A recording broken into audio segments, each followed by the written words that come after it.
Ես հարցս կուղեմ ուժեղ Հայաստանի ներկայացուցիչին, պարոն Վարդևանյան, դուք 2017-ին եղել եք Սերժի ցուցակում նախընտրական, 2021-ին եղել եք Քոչարյանի նախընտրական ցուցակում, այսօր թիմն է 2026-ին ուժեղ Հայաստան Սամվել Կարապետյանի, ավելի ճիշտ Նարեկ Կարապետյանի նախընտրական ցուցակում եք։ Այդտենց էլի մարդիկ կլինեն։ Չի ապացուցում արդյոք սա, որ դուք բոլոր այստեղ հավաքվածներից շատերը եւ ձեր գործընկերները մի կալոդի նույն կարտերն եք, որին բաժանողը ամեն ընտրությունում ամեն անգամ տարբեր ձև բաժանում է, կախված այդ պահից, որտեղ կընկնեք, ինչ կլինեք։ Դուք ղեկավարվում եք նույն կենտրոնից նույն մետաձիչկայով։ Ինչ կասեք այսպես։ Երբեք խնդրում եք։ Ինքը հարց է տալի։ Ինչ հարցը տվեց, լսեցի։ Իրականում ամենամեծ ցավը գիրեք ինչումն է, որ դուք իմ կենսագրության նշված տվյալները ներկայացնելով չեք խոսում ձեր իսկ կենսագրության մասին, պարոն Միրզոյան։ Իսկ ձեր կենսագրությունը շատ ավելի հետաքրքիր է։ Ձեր մոտ ի վերջո մետաձիչկաները փաստացի, եւ ես դա մեծ ցավով եմ ասում, դա Ադրբեջանի եւ Թուրքիայի մետաձիչկաներն են։ Ի վերջո, պարոն Միրզոյան, եթե դուք մի օր տեսնեք ինձ Էրդողանի գիրքը ձեռքս վերցրած մեծ ժպիտով, ես վստահ եմ ձեզ մոտ բացասական էմոցիա կառաջանա, դուք ի վերջո ցեղասպանության, ճանաչման գործի ջաթագով եք եղել, դուք պատմաբան եք ու լինելով նաև հենց անձ, ում անունը բիբլիական սարի հետ կապ ունի, այն սարի, որից հրաժարվում են, դուք ինձ հարցնում եք մետաձիչկաների մասին, դուք 8 տարի մենակ դժբախտություն եք բերել այս երկրին, դուք հազարավոր զոհերի թիվ 1 մեղավորը ու պատասխանատուն եք։ Ես ուզում եմ հասկանամ նման պայմաններում, եթե դուք իմ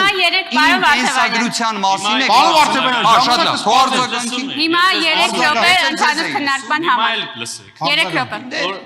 Սա ասում է մի ուժ, որը առավոտից իրիկում զբաղված է ադրբեջանական եւ թուրքական քարոզչությամբ, սա ասում է մի ուժ, որը անընդհատ խոսում է ինչ որ մտածածին 300,000 ադրբեջանցիների մասին եւ այսինքն տպավորություն է, որ նաեւ այլ ձեր գործընկեր ուժերի հետ միասին զուտ Իլհամ Ալիևի փաստաբանությունն է կանում կամ Իլհամ Ալիևի դեսպանն է Հայաստանի Հանրապետությունը։ Եթե ավարտել է, չէ, ասում է, հա ավարտել եք։ Այսինքն Իլհամ Ալիևի պահանջները դուք անում եք, ուրիշները Վարդանյան, այս էլ ասում է մի ուժ, որը իրա, ասում են սա, ասում է մի ուժ, այդ ձեր չի վերաբերյալ, ձեր մասին չէ, բովանդակության։ Այս էլ ասում է մի ուժի ներկայացուցիչ, որի նախընտրական ժողովուրդ, նախընտրական հոլովակի մեջ ցեղասպանության թանգարանի տեղը եւ Եղեռնի հուշահամալիրի տեղը մսկիթ է, սա իրանց նախընտրական հոլովակն է։ Դուք այդ իրականությունը ով է անում թուրքական քարոզչությունը Հայաստանի Հանրապետությունում, ով դրա մասը զգուշացնում է ինքն է մեղավոր։ Հիմա ուրեմն այս ուժը կներեք, ես հակադարձում Տիկին Վարդանյան, վերջ։ Վերջ, պարոն Միրզոյան, մի արձագանք, Տիկին Վարդանյան ավարտեք, խնդրում եմ։ Հիշում եք ինչի մասին է հարցը, եւ եթե հարց ունեք այդ թեմայի մասին, ոչ թե ամեն ինչի մասին, խնդրեմ ձեր հարցը։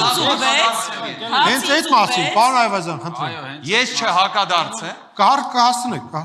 Խնդրեմ, պարոն Այվազյան։ Այսօրվա մեր քննարկվող թեմայի շրջանակներում խաղաղություն եւ անվտանգություն։ Չէ, այս հարցի վերաբերյալ ես հայերեն ասացի։ Հարցի վերաբերյալ եմ ասում, երբ որ այս քննարկման ժամանակ հնչեցվում են անձնական հարաբերությունների հետ կապված հարցեր, սա ամենամեծ ազգային անվտանգության սպառնալիքն է, որտեղ մեր ժողովուրդը նայում է եւ ինչ-որ հույս ունի ակնկալիք, թե ինչպիսի ապագա պետքա կերտեն մեր քաղաքական ուժերը։ Շատ հասկացա։ Պարոն Վարդևանյան արձագանք ունեք, խնդրեմ։ Արձագանքս եթե ցույց տաք հետեւյալ կերպ ձևակերպեմ, ցավոք օրվա իշխանությունները սիրելի հայրենակիցներ հենց այդ եզրույթն էլ օգտագործեմ, որ խոսում էին փաստաբանություն են անում երկու երկրի եւ դա Ադրբեջանն է եւ Թուրքիան։ Դրա համար իրենք պետք է հեռանան։ Հայաստանի Հանրապետությունում պետք է լինի բարեկեցություն, ոչ մի ադրբեջանական պահանջներ սահմանադրության փոփոխությունից, մինչեւ այլ երևույթներ, որոնք անթերի կատարել են, չի լինելու։ Խաղաղություն է լինելու ուժեղ Հայաստանում։